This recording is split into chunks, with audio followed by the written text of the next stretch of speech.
जय हिंद दोस्तों। आप सभी लोगों का बहुत बहुत स्वागत है। सबसे पहले आज आप लोगों को मकर संक्रांति की बहुत बहुत शुभकामनाएं। त्यौहार को आप लोग खूब सावधानी से भी मनाइएगा, क्योंकि कुछ आप ऐसे न्यूज़ भी देखने को मिलते हैं दुर्भाग्यपूर्ण, जिसमें वो मंझे काफ़ी चाइनीज़ वाले और शीशे वाले कई लोग यूज़ करते हैं, तो उससे भी कभी कभी कुछ अनहोनी हो जाती है। तो आप लोग थोड़ा संभाल के यूज़ करिएगा और उस तरह के मंझे को मत यूज़ करिएगा। और बाकी आप लोग खूब अच्छे से आज त्यौहार मनाइए। अब देखिए, लगभग लगभग आपका 15 दिन लगभग बीत जाएगा कल, ठीक है? तो आधा जनवरी जो है वो तो पास हो गया। अब यहाँ से पढ़ाई में अब सीरियसनेस लाना है सभी लोगों को। तो मेरा आप लोगों को यही कहना है कि बहुत ज़्यादा एग्ज़ाम डेट के पीछे नहीं परेशान होना है, टारगेट वाइज हम लोगों को चलना है। जैसे आप 3-4 महीने का टारगेट ले लीजिए या मई तक का ले लीजिए, और ये दिमाग में एक आइडिया बना लीजिए कि कौन कौन सा एग्ज़ाम आप लोगों को देना है। तो देखिए, यूपीपीएससी के अलावा यूपी ट्रिपल एससी से भी जो पेट का एग्ज़ाम होगा 2025 का, वो भी इंपॉर्टेंट होगा। उसके बारे में भी अलग से आप लोगों को बताएंगे, क्योंकि उसके बाद जो वैकेंसीज उससे आएंगी, उसके बाद 2027 का इलेक्शन है, तो बहुत कम चांस है कि 26 में पेट का एग्ज़ाम दोबारा हो पाए। वो एक अलग मुद्दा होगा। तो वैकेंसीज काफ़ी आएंगी इससे भी। तो आप लोग पेट भी अच्छे से दे दीजिएगा, एक रास्ता अपना साइड में खोल लीजिएगा, जिससे वैकेंसीज जो भी आएँ तो उसमें भी आप लोगों को मौका मिले। और जो बड़े एग्ज़ाम्स हैं जैसे आरओ है, पीसीएस है, इन एग्ज़ाम्स पर जो आपका एक प्रेशर होता है इन एग्ज़ाम्स का, वो थोड़ा सा कम हो जाता है जब आप और भी रास्ते अपने लिए खोलते हैं साथ में। वरना फिर वो अगर उसको बिल्कुल जीवन मौत का सवाल बना के जब एग्ज़ाम के लिए हम लगते हैं और जाते हैं पेपर में, तो कुछ लोग बहुत रिलैक्स्ड होते हैं, कुछ लोग बहुत प्रेशर लेते हैं। उसका रीज़न ही यही होता है, क्योंकि किसी के लिए वो सब कुछ है, तो वहाँ पे थोड़ा सा भी प्रेशर लेते हैं तो आप अपना परफॉर्मेंस नहीं दे पाते हैं। दूसरी चीज़, अब देखिए इस समय क्या करना है। जो आपके ट्रेडिशनल सब्जेक्ट हैं, जैसे कि हिस्ट्री है, जैसे कि ज्योग्राफी है, जैसे पॉलिटी है, तो कम से कम हिस्ट्री और ज्योग्राफी को अभी से आप लोग अच्छे से पढ़ सकते हैं। किसी एक किताब को केवल पकड़िए जो आपको लगे कि थोड़े डिटेल में लिखा हुआ है, डिटेल में चीज़ें दी गई हैं, उसको देख लीजिए। और ख़ास तौर पे जो मॉडर्न हिस्ट्री है और जो ज्योग्राफी है, उस पे थोड़ा सा भी काम करने की ज़रूरत है। इससे आप लोगों को भविष्य में होने वाले सारे एग्ज़ाम्स में फ़ायदा मिलेगा, चाहे वो पीसीएस 2025 का प्री हो, चाहे आपका आरओ का एग्ज़ाम हो, या फिर आपका ये यूपी ट्रिपल एससी से आने वाली इंपॉर्टेंट वैकेंसीज हो। हिस्ट्री और ज्योग्राफी के सवाल हर जगह आप लोगों को मिलेंगे। एक और बात, न्यूज़पेपर डेली पढ़ने की आदत बनानी है।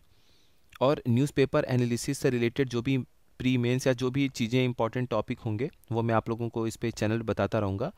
तो वो आप लोगों को फ्री में पीडीएफ जैसे मिल रही है वो मिलता रहेगा। लेकिन न्यूज़पेपर डेली पढ़ना है, करंट अफेयर्स अभी से स्ट्रॉन्ग करते हुए चलना है। और पिछले महीने के जो भी एमसीक्यूज़ वगैरह हैं वो भी मिल जाएंगे आप लोगों को। लेकिन न्यूज़पेपर पढ़ने की आदत आप लोगों को डेली रखनी है, उसी से आप लोगों को आगे के लिए भी फ़ायदा मिलेगा। तो इतनी चीज़ें अभी से करते हुए चलिए। और थोड़ा सा हिम्मत जो है वो बूस्ट करने की ज़रूरत है, मोराल बूस्ट करने की ज़रूरत है। थोड़ा मन को स्ट्रांग बनाकर फिर से लगने की ज़रूरत है। पीसीएस देने के बाद से करीब करीब 25-27 दिन बीत चुके हैं। आने वाले एक हफ्ते में एक महीना हो जाएगा ये पीसीएस का एग्ज़ाम दिए हुए। तो टाइम जो है वो बहुत तेज़ी से बीत रहा है। इसको यूटिलाइज़ करना, इसको यूज़ करना बहुत ज़रूरी है। तो वहाँ से आप लोग पिक करिए फिर से अपने आप को। और इतना है, कम से कम नए सब्जेक्ट्स जो भी मतलब जो भी ये चीज़ें हैं, सब्जेक्ट हैं इंपॉर्टेंट हैं, उनको आप लोग पढ़ना शुरू करिए। मेंस के लिए जहाँ तक बात है, तो मेंस के लिए यूपी स्पेशल हो गया।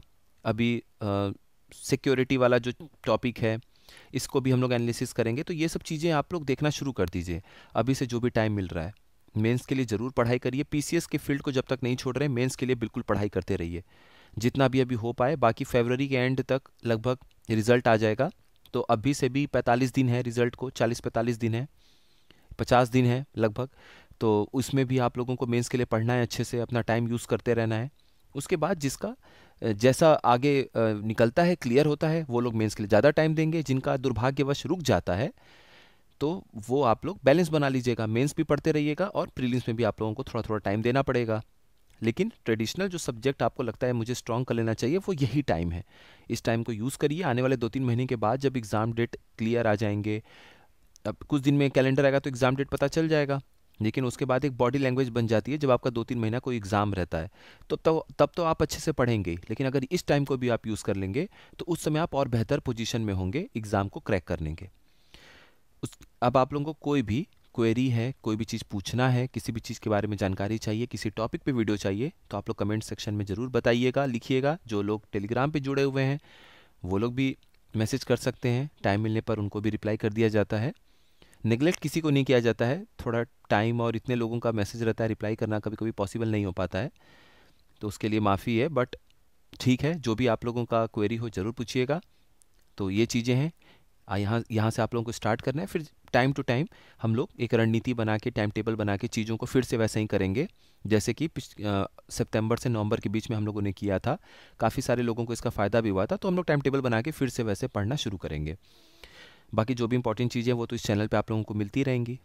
ठीक है, तो आप लोग अब आज त्यौहार अच्छे से सेलिब्रेट करके कल से बिल्कुल लग जाइए। और कोई भी वनडे एग्ज़ाम है, आयोग का एग्ज़ाम है, यूपीपीएससी का, किसके लिए कैसे पढ़ना है वो आप लोगों को सिलेबस वाइज बता देंगे, तो आप लोग उसको वहाँ से देख लीजिएगा इसी चैनल पर। ठीक है, तो आप लोग अब पढ़ाई कल से स्टार्ट कर लीजिए अच्छे से। आप सभी लोगों का बहुत बहुत धन्यवाद।